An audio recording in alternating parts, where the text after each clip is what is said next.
미국은 자동차의 왕국이라고 할 수 있어요. 자동차가 우리 생활에 꼭 필요한 물건입니다.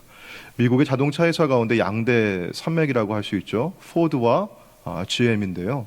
이 GM 자동차 회사의 두 번째 경영인이었던 알프레도 슬로는 또 새로운 마케팅, 새로운 판매 전략을 구축을 합니다.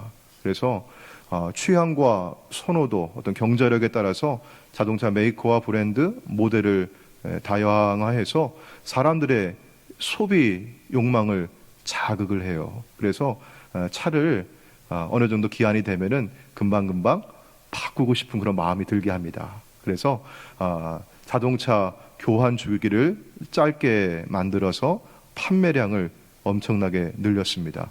요즘도 이런 판매 전략을 두고 슬로니즘, 슬론주의 이런 표현을 쓰지요. 사람들의 소비를 높이려고 한다면 여러분 어떤 장치가 필요해요. 어떤 장치가 필요하겠습니까? 가령 예를 들어서 물건의 수명을 고의로 조정하는 겁니다. 그래서 더 쓸 수 있는 물건인데도 가령 우리 스마트폰 있잖아요. 성능이 여전한데도 한 2년 정도 지나면은 배터리 성능이 급격하게 떨어져요. 그래서 물건을 바꾸게끔 그렇게 하고요.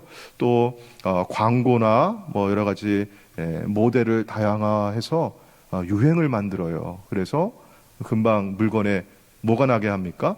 실증이 나게 만들죠. 그래서 그런 장치를 두고 의도된 진부화 이런 표현을 씁니다. 계획되었다, 의도되었다, 만들어진 진부화, 실증이 난다고 하는 그런 표현입니다. 여러분, 현대인들은 이처럼 끊임없이 새 것을 찾고 소비하려고 해요. 물질을 소비하는 방식이죠.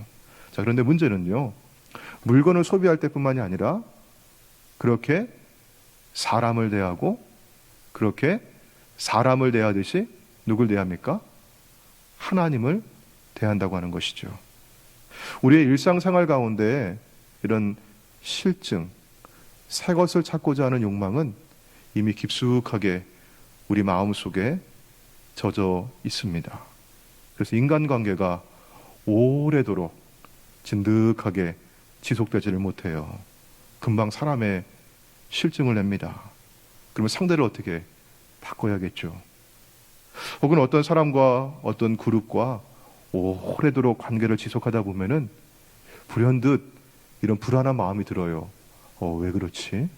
이러면 안 되는데 오래될수록 상처가 더 커질 텐데 이런 불안한 마음이 들지요. 그래서 금방 관계를 끊고 또 헤어지고 어느 정도 시간이 지나면 다투고 싸우고 헤어져야 속이 시원합니다. 그러면서 뭐라고 얘기하죠? 상처받았어. 나 아무개 때문에 상처받았어. 이렇게 인간관계가 진부화되다 보면은요, 더 이상 사람이 사랑의 대상이 아니라 우리가 사랑하고 섬기고 도와야 될 대상이 아니라 어떤 일정한 기간 동안에 내가 최대한 사용하고 바꾸거나 내 이익을 위해서 이용하고 버려야 될 대상이 됩니다. 상대방을 위해서 내가 무엇을 하기보다는 내 이익을 위해서 잘 사용하고 이용하는 것이 인간관계의 좋은 기술이라 여겨지지요. 그렇다 보면 사람이 사람다운, 사람을 사람답게 하는 어떤 능력을 잃어버리게 됩니다. 공감 능력이라고 하는 것입니다. 다른 사람의 입장과 처지가 되어보는 그런 감정이죠. 우리가 사는 이 현대사회는 공감을 크게 장려하지 않습니다. 2006년에 저 시카고에 있는 노스웨스턴 대학교에서 우리 오바마 전 대통령이 연설을 하면서 한 부분을 제가 인용을 해보도록 할게요. 이런 말을 했습니다. 공감한다고 하는 것은 다른 누군가의 처지가 되어보는 것입니다.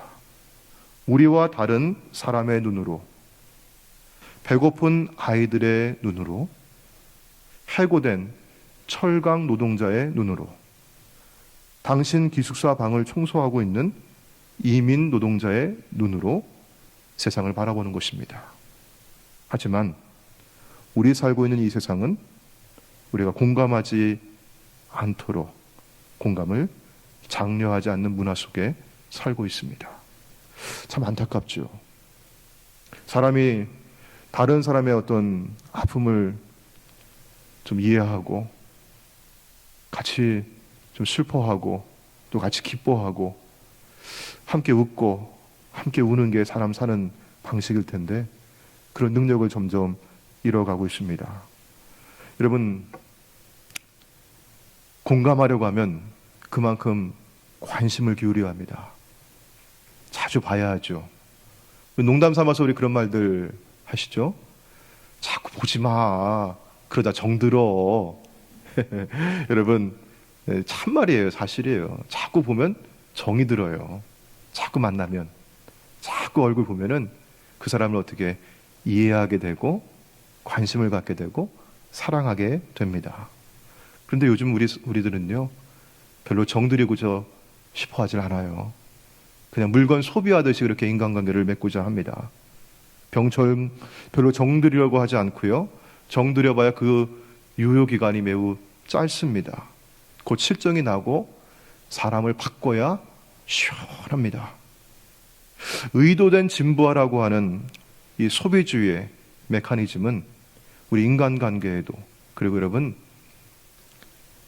우리의 신앙생활에도 그대로 젖어 있습니다. 이게 우리 사는 현실인데요. 우리 현실을 벗어나서 우리 성경 속의 세계로 한번 들어가 보도록 하겠습니다. 자, 오늘 본문의 말씀은 여러분 잘 아실 말씀이죠. 자비를 베푼 선한 사마리아인의 이야기입니다.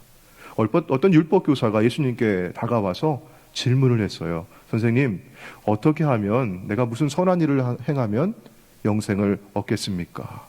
이 율법 교사의 질문에 예수님께서는 자, 율법에서는 뭐라고, 이에 대해서 뭐라고 말씀하고 있더냐 물으셔요. 그러니까 이 사람은 율법 교사니까, 율법 선생이니까 얼마나 잘 알겠습니까? 구약의 말씀을 인용하면서 대답을 잘했어요. 성경에 이렇게 말씀합니다. 내 마음을 다하며 목숨을 다하며 힘을 다하며 뜻을 다하여 주 너의 하나님을 사랑하라 하셨습니다. 그리고 내 이웃을 내 자신과 같이 사랑하라 하셨습니다. 정답이죠. 예수님께서 옳도다, 잘 대답했다, 가서 이와 같이 행하여라 라고 말씀을 하셔요. 이처럼 살라. 자, 그런데 율법교사는요, 자기가 율법에 정통하다는 것을 좀 보이고 싶었어요. 그래서 다른 질문을 또 합니다. 내가 이웃을 사랑하려고 한다면 내 이웃이 누구인지를 알아야 하지 않겠습니까? 그럼 내 이웃은 누구입니까? 이런 질문을 하죠. 그때 예수님께서 이 선한 사마리아인의 비유를 말씀하시면서 내 이웃이 누구인지를 대답을 하셔요. 자, 내 이웃이 누구일까요? 어떤 사람이 예루살렘에서 여리고로 내려가는 길에 있습니다. 예루살렘에서 여리고로 내려가는 길은 광야가 있어서요, 강도들, 남의 물건을 이렇게 노리는 도적들이 아주 나오기에 딱 맞춤인 그런 환경입니다. 이 사람이 내려가는데 강도를 만났어요. 이 강도가 가진 물건 다 빼앗았어요. 그리고 입고 있는 옷까지도 빼앗고 그냥 그러고 갔으면 좋았는데 어떻게 해요? 이 사람을 두들겨 패가지고 얼마나 두들겨 팼는지 이 사람이 거의 죽게 되었어요. 여러분, 그냥 그렇게 내버려 두고 가면은요, 이 사람 시간 지나면 어떻게 될까요? 지금 거의 죽게 되었잖아요. 죽을 거예요, 아마. 자, 그런데 마침 그때 누가 그 길을 지나가게 되어요? 제사장 한 사람이 지나갑니다. 이 제사장은 예루살렘에서 자기 순번이 되면 그 성전에 가서 제사를 드리고 섬기는 일을 해요. 그리고 나서 그 순번이 끝나면, 그때 끝나면은 또 뭐 자기 집에 가든지 아니면 휴양을 하러 가든지 다른 자기 용무를 보러 가겠죠. 마침 이 길을 지나가고 있는 겁니다, 제사장이. 그런데 여러분, 성경은 제사장이 어떻게 했다고 했어요? 그를 보고 피하여 지나가고. 이런 피하여, 이게 어떤 말입니까? 여기 지금 강도 만나서 여기 두들겨 맞아 거의 죽게 된 사람, 피를 흘리고 있어요. 아주 지금 거의 죽게 되었어요. 끔찍하죠? 근데 이 사람을 보고 어떻게 했습니까? 피하여 지나가고. 어쩌면 이런 생각을 했을지 모르겠습니다. 나는 제사장인데 율법에는 제사장이 시체를 만지면 저 사람 거의 죽게 됐는데 죽을 거야. 시체를 만지면 부정하게 된다고 하는데 율법 어길 수 없잖아. 그런 마음이 들 수도 있었고, 어쩌면은 인간적인 생각에 어쩌면은 그 무서운 도둑놈들이 여기 나를 지금 지켜보고 있을지 모르겠어. 빨리 도망가야겠다. 나도 그렇게 당할지 몰라. 이런 마음이 있었지 모르겠어요. 성경은 정확하게 말씀하고 있잖아요. 그냥 그를 보고 피하여 지나갔다. 자, 그리고 나서 여러분, 이 사람은 점점 어떻게 돼요? 점점 죽어가고 있어요. 누가 또 옵니까? 레위 사람이 그 길을 지나갑니다. 레위 사람도 제사장만은 못하지만 그래도 종교적으로 높은 클래스에 있는 사람이, 상위에 있는 사람이거든요. 근데 이 사람도 어떻게 해요? 보고 그냥 지나가요. 절박한 사람의 그 처지를 좀 품고 불쌍히 여기고 안타깝게 여기고 그런 마음 갖기보다는 지나갑니다. 자, 다음에 등장하는 인물은 누구일까요? 사마리아 사람이 그 길을 지나갑니다. 그런데 지금 예수님의 이 비유를 듣고 있는 율법 교사나 혹은 다른 유대인들이 이 말씀을 듣고 있거든요. 그들에게는 이게 일종의 충격이었어요. 왜냐하면 이 사람들이 기대하기에는 제사장, 그 다음에 레위 사람, 그러면 다음에 나올 순서는 누구일 것 같아요, 여러분? 목사님, 장로님. 그러면 누구 나와야 돼요? 권사님 나와야 되잖아요. 그렇죠? 그런데 오늘 성경 보니까 경건한 유대인이 나오는 게 아니라 누가 나와요? 사마리아 사람이 나오는 거예요. 충격이죠, 이거는요. 사마리아 사람은 유대인들이 볼 때는 이방인 취급하고, 그보다도 개 취급하면서 이렇게 서로 모욕하고 멸시하고 좋아하지 않았거든요. 이 사마리아 사람이 그 길을 지나갑니다. 자, 여러분, 그 사람이 어떻게 하나요? 이 성경의 말씀은 참 우리에게도 충격적입니다. 왜냐하면 제사장도 레위 사람도 그를 보고 피하여 지나갔다. 그런데 이 사마리아 사람에 관하여서는 성경이 여러 구절을 통해서 그가 어떤 감정을 가졌는지, 그가 어떤 행동을 했는지 자세하게 말씀해주고 있습니다. 누가? 사마리아 사람이. 자, 어떻게 했습니까? 33절 말씀 볼게요. 어떤 사마리아 사람은 여행하는 중에 거기 이르러 그를 보고 어떤 마음을 가졌습니까? 불쌍히 여겨. 안 됐어. 이 사람 거의 죽어가게 되었는데, 이 사람의 감정, 이 사람의 마음, 이 사람의 상처, 이 사람의 아픔, 이 사람의 처지를 누구의 것으로 받아들이는 거예요? 나의 것으로 받아들이는 공감을 했어요. 내가 불쌍히 여겼어요. 내가 같이 아파했어요. 내 심정이 그를 향했습니다. 공감하는 마음이 있었습니다. 자, 그를 보고 어떻게 했습니까? 34절 말씀 볼게요. 가까이 가서. 제사장도 레위 사람도 어떻게 했어요, 여러분? 피하여 지나가고. 하지만 이 사마리아 사람은요, 불쌍히 여기는 마음을 가지고, 공감하는 마음을 가지고 그에게 가까이 다가갑니다. 그리고 자기가 가지고 있었던 비상약이 있잖아요. 이 기름과 포도주. 요즘 우리식으로 하면 바세린. 그렇죠? 그리고 알코올. 이걸 가지고 어때? 자기가 상처나면 쓰려고 가지고 있었던 건데, 그걸 아끼지 아니하고 그 죽어가는 사람, 매 맞은 사람, 강도 만난 사람의 상처에 그거를 들어붙습니다. 다 붓고, 그리고 자기 옷 그거 찢어가지고 붕대를 만들어서 그 상처를 싸매어주고, 그리고 자기가 타고 간 그 짐승에다가 그 사람을 얹어가지고 그를 태우고 주막으로 데리고 가서 밤새 끙끙 앓고 있는 그 사람의 상처를 소독하면서 그를 돌보아 줍니다. 그리고 이 선한 사마리아 사람은요, 35절 말씀 볼게요. 이튿날 밤새 정성껏 치료하고 돌봐준 후에 그가 떠나가면서 그 주막 주인에게 부탁을 해요. 이 사람 잘 돌봐주세요. 2데나리온의 돈을 지불하면서 돌봐달라고 부탁을 합니다. 그리고 혹시 돈이 더 들거든 걱정하지 마세요. 내가 내 일을 보고 돌아올 때, 여행을 마치고 돌아올 때 내가 그 돈까지 다 갚겠습니다. 이 사람 치료하고 회복하는데, 이 사람 돌봐주는데 정성을 기울여 주세요. 그렇게 부탁을 하고 이 사람이 여행을 떠나갑니다. 자, 여러분, 오늘 이 말씀 가운데 여러분, 누가 강도 만난 자의 이웃입니까? 예수님의 질문이에요. 오늘 저와 여러분을 향하신 주님의 질문입니다. 여러분, 이 사마리아 사람은요, 강도 만난 사람이 어떤 사람인지 전혀 몰랐습니다. 알 수가 없죠. 다 뺏어갔어요. 강도들이 다 뺏어갔어요. 뭐 신분을 증명할 만한 뭔가가 남아있진 않아요. 신용카드 뺏어갔죠. 크레딧 카드 그 다음에 자기 신분증도 뺏어가지고, 요즘에 신분증도 판대요. 그거 가지고. 그거 뺏어갔죠. 옷도 뺏어갔어요. 옷이라도 남겨놔야지 이 사람은 옷 보고, 아, 이 사람은 그래도 좋은 옷을 입고 있네. 어우, 부자인가 보다. 혹은 허름한 옷을 입고 있으면, 아, 이 사람은 아이고, 야, 도와줘도 내가 별로 이익이 없겠다.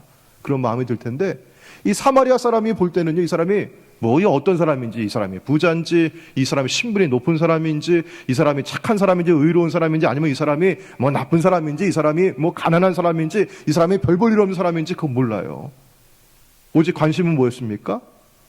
이 사람의 아픔을 공감하고, 강도 만난 자의 그 아픔을 공감하면서 그에게 다가가서 그를 돌봐주고 그를 살리고자 하는 그 마음이었습니다. 사랑의 마음이었습니다. 내가 이 사람을 돌봐주면 나중에 어떤 나에게 이익이 있겠지. 아, 신분이 높은 사람이라고 한다면, 돈이 많은 사람이라고 한다면 나에게 그런 보상을 해주겠지. 그런 마음이 아니었어요. 아, 이 사람 내가 도와줬다고 해서 어떤 이익이 없겠구나. 아예 어쩌면 불이익만 있겠구나 하고 외면하고 돌아가진 않았습니다. 누구인지 몰라도 그 사람을 살리기 위해서, 그 사람을 얻기 위해서 가까이 다가갔고, 자신의 것을 아끼지 않고 그게 상처에 붙고 싸매어주고 돈을 지불했습니다. 사랑하는 여러분, 예수님은 누가 강도 만난 자의 이웃이 되겠느냐고 물으십니다. 바로 이 사마리아 사람입니다. 사마리아 사람은 이렇게 이웃을 얻고자 자신의 시간과 정성과 물질을 사용했습니다. 여러분, 그 한자로 하는 말 가운데 이런 말이 있습니다. 100만 메테기요 1000만 메린이라. 말 그대로 100만 금으로 집을 사고 1000만 금으로 이웃을 산다고 하는 뜻입니다. 중국 남북조 시대에 그 남조사, 남사에 보게 되면 한 이야기가 있어요. 송계하라고 하는 높은 지위에 있는, 관직에 있는 사람이 은퇴를 하면서 내가 어디 가서 살면 좋겠느냐, 은퇴하면은 달라스로 갈까, 아틀란타로 갈까, 그런 고민을 하다가 저 달라스에 내가 집을 사야겠다 하고 집을 알아보다가 노를 보낼 집을 삽니다. 근데 그 집의 시가가 100만 금이에요. 100만 금을 지불하고 돈을 사면 되는데 이 사람이 1100만 금을 지불했습니다. 놀랍죠, 여러분? 10배나 더 되는 돈을 얹어서 그 집을 산 거예요. 그래서 그 이웃에 있는 사람이 나중에 물어봤어요. 이사 온 이 송계아에게, 여승진이라고 하는 사람인데 물어봤습니다. 어쩌다 이렇게 웃돈을 주고 돈을 샀습니까? 누구한테 속았습니까?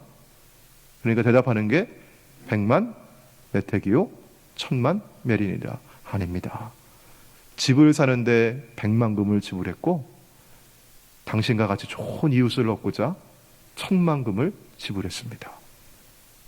좋은 이웃과 함께 살고자 하는 마음, 여러분, 옛날이나 지금이나 우리 모두의 마음이죠. 좋은 이웃과 함께하는 것, 행복한 삶이라고 여깁니다. 좋은 이웃을 얻기 위해서 어떻게 시간도 드리고 물질도 드리고 정성을 기울입니다. 자, 그렇다면 우리에게 가장 좋은 이웃은 누구일까요? 이런 좋은 이웃이 누구인지를 알고 싶으면 먼저 오늘 본문의 말씀에 나오는 이 강도 만난 사람이 누구인지를 알아야 합니다. 누구일까요? 매맞고 다 빼앗기고 옷도 벗겨지고 거의 죽게 되어서 버려진 이 사람이 누구일까요? 바로 우리입니다. 저입니다. 성경은 이렇게 말씀합니다. 로마서 5장 12절 말씀입니다. 그러므로 한 사람으로 말미암아 죄가 세상에 들어오고 죄로 말미암아 사망이 들어왔나니 이와 같이 모든 사람이 죄를 지었으므로 사망이 모든 사람에게 이르렀느니라. 사실은 우리가 강도 만난 사람입니다. 죄에게 팔려서 죄의 종이 되어서 다 빼앗기고 두들겨 맞고 죽게 되었을 때 버림받았어요. 구원의 가능성이 전혀 없는 처지에 놓여 있었던 사람입니다. 또 우리의 내면에는 온갖 상처가 가득 차 있습니다. 내 안에는 찌르는 가시가 있습니다. 서로 인간관계를 맺으며 서로에게 찌르고 상처를 남깁니다. 겉으로는 세련되어 있고 웃으면서 만나고 있고 모든 게 다 잘 가는 것처럼 이야기하지만 실제로는 나는 강도 만난 사람이고 다 빼앗긴 사람이고 매 맞고 거의 죽게 된 사람입니다. 자, 여러분, 그러면요, 오늘 이 본문에 나오고 있는 사마리아 사람은 누구일까요? 우리 예수님이십니다. 예수님만이 우리에게 버려진 우리에게 생명을 주시고 예수님만이 우리에게 사랑을 베풀어 주시고 예수님만이 우리에게 구원을 주시는 선한 사마리아인이십니다. 여러분, 제사장도 구원하지 못해요. 레위 사람도 구원하지 못했어요. 저 사람이 나를 도와줄 것이라고 여겼던 여러분 어떤 이웃도 나를 구원하지 못했습니다. 그냥 지나갈 뿐입니다. 세상의 사람들은 지금 서로에게 그렇게 지나갈 뿐인 사람들로 서로 관계를 맺고 살아가고 있어요. 십자가의 예수님, 나를 위해 그 몸을 주신 예수님, 부활하신 주님만이 나를 구원하시는 선한 이웃입니다. 우리 로마서 3장 24절 말씀을 보도록 할게요. 그리스도 예수 안에 있는 성령으로 말미암아 하나님의 은혜로 값없이 의롭다 하심을 얻은 자 되었느니라. 우리가 어떻게 해요? 값없이 의롭다함을 얻었어요. 그러나 여러분, 우리 하나님 아버지 편에서 볼 때는 여러분 가장 귀한 값을 지불하셨어요. 바로 하나밖에 없는 아들 예수 그리스도를 이 땅에 보내주셨습니다. 예수님은 본체 하나님이십니다. 그러나 하나님과 동등됨을 취할 것으로 여기지 아니하시고 그는 인간의 몸을 입고 종의 형체를 가지고 이 땅에 오셔서 자기 자신의 목숨을 내어주시기까지 우리를 사랑해 주셨어요. 이것이 바로 그리스도 예수 안에 있는 속량입니다. 속량, 리뎀션, 리딤, 랜섬. 이 말은요, 종이나 혹은 포로가 된 사람을, 노예가 된 사람을 내가 값을 지불하고 대가를 주고 사서 자유롭게 풀어준다고 하는 의미예요. 죄가 종이 되어서 죽어갈 수밖에 없는 우리들을 주님은 자신의 몸을 내어주셔서 값을 지불하시고 우리를 사셨습니다. 자유케 하셨습니다.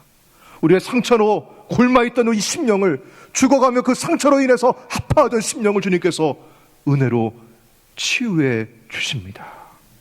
사랑하는 여러분, 주님은 나를 위해 몸을 내어주셨고 그 피를 흘리셨습니다. 바로 당신과 저를 사시기 위해 우리의 선한 이웃이 되시고자 생명을 내어주셨습니다. 예수님이 이렇게 좋은 이웃입니다. 사랑하는 여러분, 당신은 예수님께 어떤 이웃인가요? 당신은 예수님을 어떤 식으로 대하고 있습니까?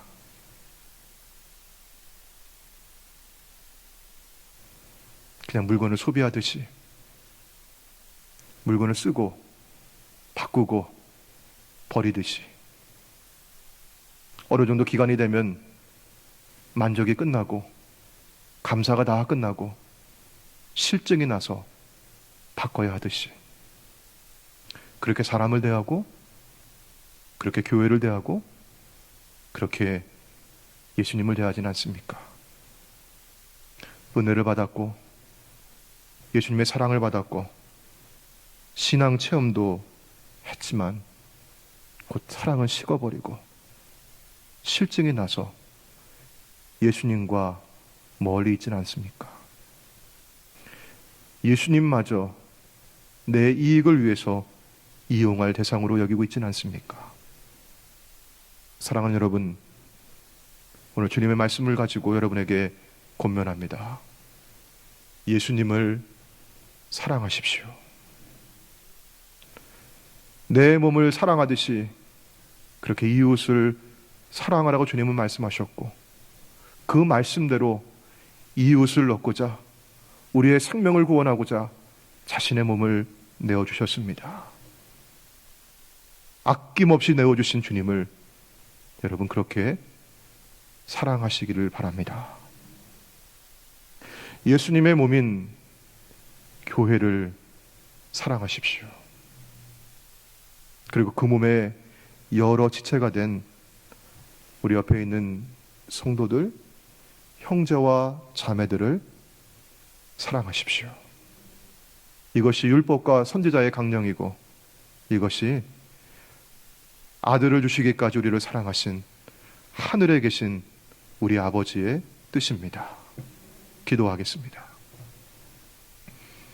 주님, 주님을 사랑합니다. 나를 위해 그 생명을 주신 주님을 뜨겁게 사랑합니다. 주님의 몸인 교회를 사랑합니다. 그 몸의 지체인 형제와 자매들을 사랑합니다. 그러나 주님, 우리 자신의 힘과 의지로는 온전히 사랑할 수 없고, 꾸준히 사랑할 수 없고, 곧 실증이 나고, 곧 상처를 주고, 곧 떠나버립니다. 오 주님, 끝까지 사랑할 수 있도록, 한결같이 사랑할 수 있도록 성령님을 부어 주옵소서. 예수님의 이름으로 기도드립니다. 아멘.